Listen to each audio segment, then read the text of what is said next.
끝으로 마리아가 예수님을 낳게 되는, 그래 순서가 그렇게 됩니다.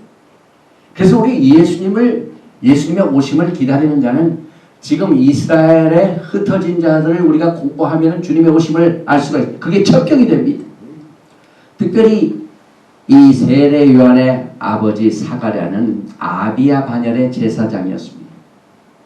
누가복음 1장 5절에 유대 왕 헤롯 때에 아비야 반열의 제사장 하나가 있으니 이름은 사가랴요 그 아내는 아론의 자손이니 이름은 엘리자벳이라.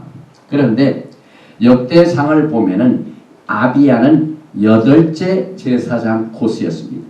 그래서 이스라엘은요 24개 반열로 다 구분이 되어 있습니다. 그래서 그 24반열의 각각의 제사장들은 1년에 2번 성전에서 일주일 동안을 섬깁니다. 제사장이 굉장히 많았습니다. 그래서 제사장 중에 성전에 가가지고 그 직분을 당한다는 것은요 모든 것이 제비를 뽑습니다. 그래서 자기의 일생 동안 제사장 직무를 하면서 성소에 분향대에서 분향기도를 하는 이 차례가 오는 것이 일생에 한번 올까 말까. 그렇게 이 하나님 섬기는 일이 그렇게 쉬운 건 아닙니다. 그런데 이 사가랴는 제비를 딱 뽑아가지고 세례 요한이 오기 직전에 하나님께서 제비를 딱 뽑아가지고 분향하는 순서에 딱 자기가 순서가 뽑혔습니다. 그래서 그 내용이 누가복음 1장 9절 제사장의 전례를 따라 제비를 뽑아 주의 성소에 들어가 분향하고 누가복음 1장 11절 이하에 주의 사자가 저에게 나타나 향난 우편을 선지라. 사가랴가 보고 놀라며 무서워하니 전서가 일러가로되 사가랴여 무서워 말라. 너의 간구함이 들린지라. 내 아내 엘리사벳이 내게 아들을 낳아주니 그 이름을 요한이라 하라. 나이 늙은 사가랴가 엄청난 복을 받았습니다.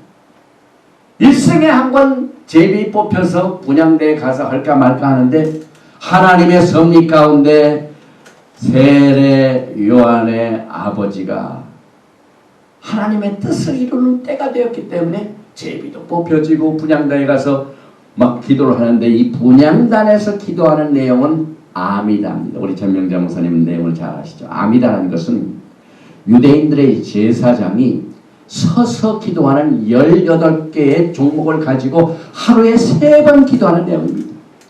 그래서 성전에 가가지고 이 사가랴가 아미다 기도를 하는데 18번의 이 항목 중에 그 중에 2개는요 하나님이시여 우리의 흩어진 이스라엘의 지파들을 빨리 모아주셔서 메시아께서 오셔서 우리를 다스려 주시옵소서. 이 2조항목이 그들이 하루에 3번 기도하는 밤낮 기도하는 내용입니다. 교회를 한번 보십시오. 교회에 우리가 기도할 적입니다.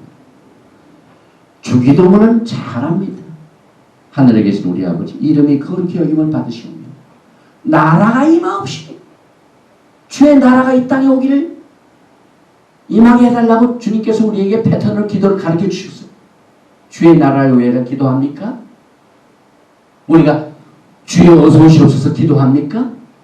유대인들은요 1000몇백 년 동안을 서서 기도할 적마다 하루에 3번 빨리 유다 지파의 12지파 흩어진 자들을 다 모으셔서 메시아로 빨리 오셔서 다윗의 왕국 무너진 왕국을 세워주시옵소서 이렇게 기도하는데 하나님께서 사가랴에게 내가 아들을 낳는다 기도의 응답으로 주셨습니다.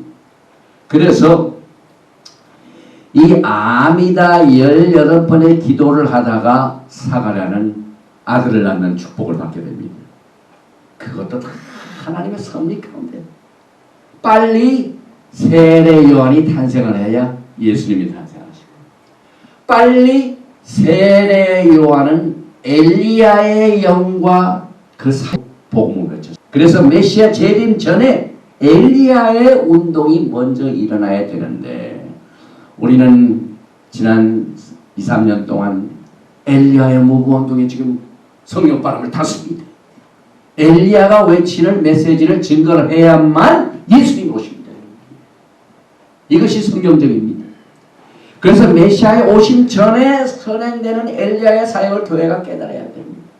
마태복음 10장 10절 이하에 제자들이 묻자 가로되 그러면 어찌하여 서기관들이 엘리야가 먼저 와야 하리라 하나이까?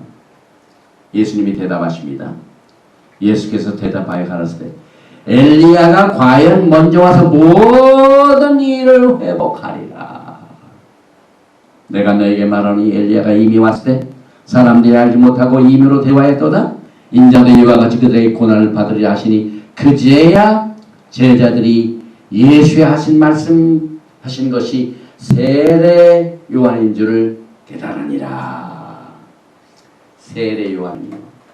엘리야의 인격화된 사역을 맡아가지고 예수님께서 나시기 전에 세례 요한이 와가지고 광야에서 복음을 외치다가 일찍 죽임을 당합니다. 그래서 그때 세례 요한은 엘리야의 그 사역을 예수님의 초림을 외친 겁니다. 그러나 그것이 끝난 게 아닙니다. 이제 이 주님께서 다시 오시리 재림 전에 엘리야와 같은 이 사역이 지금 전 세계에서 벌어지고 있습니다. 누가복음 1장 13절에 천사가 일러가라되 사가랴 무서워 말라 너의 간구함이 들린지라 내 아내 엘리사벳은 내게 아들을 낳아주니 그 이름을 요한이라 하라. 저가 또 엘리야의 심령과 능력으로 주 앞에 앞서가서 아비의 마음을 자세에게 거스린 자를 의인의 슬기에 돌아가게 하고 주를 위하여 세운 백성을 예비하리라. 이게 이제 하나님께서 계시하신 이 마지막 때의 그 일들을 미리 세례 요한을 통하여 지금 말씀을 통하여 우리가 깨닫게 된 내용이 바로 그겁니다. 엘리야의 사역을 했는데 세례 요한이 무엇을 했다고요? 아비의 마음을 주께로 돌아오게 하는데 말라기서 4장 4절에 보니까 너희는 내가 호렙에서 온 이스라엘을 위하여 내 종 모세에게 명한 법 곧 율례와 법도를 기억하라. 토라를 기억하라. 우리가 밤낮이 토라를 기억하라. 토라를 기억하라. 수십 번 이 말씀을 증거했습니다. 그런데 그 내용이 뭡니까? 엘리야의 사역의 내용이 뭡니까?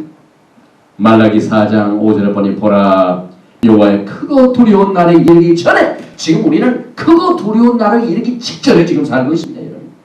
캄캄한 날입니다. 지금. 내가 서지 엘리야를 너에게 보내리니 이제 주님께서 오시기 직전에 엘리야 운동을 통하여 우리의 마음을 아비에게로 돌아오는 이것을 회개하라 천국이 가까우냐 메시지를 하는데 그것을 통하여 우리가 주께로 가까이 가는 그 말씀의 내용이 토라입니다.